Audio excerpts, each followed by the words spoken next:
बड़ी कंपनियों में छटनी, डीजल पेट्रोल, दवाइयां महंगी, क्या है आर्थिक तूफान जिसकी हुई भविष्यवाणी।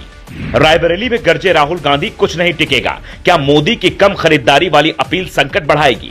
मंदिरों का सोना लेगी सरकार वाली चर्चा कहां से आई, सरकार ने दी सफाई, क्या होगा प्लान, सुने सच।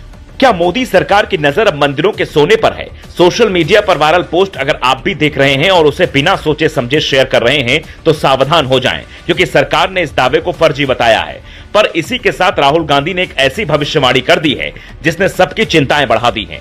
ये तस्वीरें हैं राहुल गांधी के रायबरेली दौरे की, जहां वो बारात घर का उद्घाटन करते हैं, आम जनता से संवाद करते हैं और मीडिया से बातचीत करते हुए 3 बड़ी भविष्यवाणी करते हैं। पहली, देश में आर्थिक तूफान आने वाला है। दूसरा, मोदी ने अडानी अंबानी का जो मॉडल बनाया है वो नहीं टिकेगा। और तीसरा, आम जनता पर इसका सबसे ज्यादा असर पड़ेगा। तो सवाल है, सरकार की तैयारी क्या है। ये बात तो हर कोई जान रहा है कि पेट्रोल डीजल के दाम पहले की तुलना में अब बढ़ चुके हैं। सोने की खरीदारी न करने की अपील जो मोदी ने की है, उससे ज्वेलर्स कारोबारियों का रोजाना बड़ा नुकसान हो रहा है। गैस सिलेंडर महंगा होने की वजह से कई छोटे दुकानदार पहले ही अपना रोजी रोजगार छोड़ चुके हैं।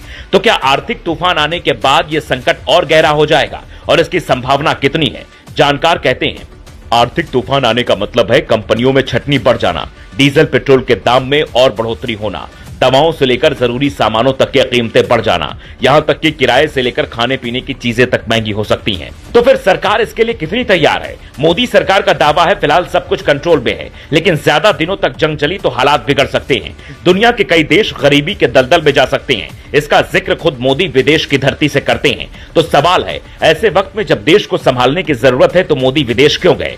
क्या भारत इस संकट से निपटने के लिए तैयार है। IMF से लेकर दूसरी कई बड़ी वैश्विक संस्थाएं भारत को अभी दुनिया की तेजी से बड़ी अर्थव्यवस्थाओं में गिन रहे हैं, जिसका मतलब है मंदी अगर आई भी तो उसका ज्यादा असर नहीं होगा, भारत संभल जाएगा। तो क्या राहुल गांधी विपक्ष में होने की वजह से इन बातों को बढ़ा चढ़ाकर पेश कर रहे हैं। इसका सही जवाब आपको अपने आसपास के मार्केट के हालात देखकर मिल सकता है। पर अगर संकट आया, कोविड की तरह ही वर्क फ्रॉम होम की व्यवस्था अगर बढ़ी तो कई सेक्टर पर बुरा असर पड़ सकता है। लोगों के पास पैसे नहीं होंगे तो प्रॉपर्टी खरीदने वालों की संख्या भी कम होगी और उसका रेट गिर सकता है। ऐसे वक्त में आपको क्या करना चाहिए, ये जानना बेहद जरूरी है।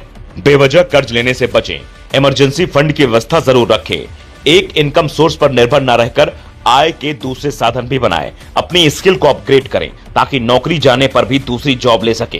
क्योंकि सरकार देश संभाल सकती है, वो मदद कर सकती है, पर आपके परिवार को आर्थिक तौर पर पूरी तरीके से नहीं संभाल सकती।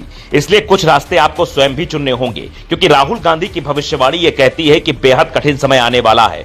तो इस वक्त के लिए आपको भी तैयारी करनी चाहिए।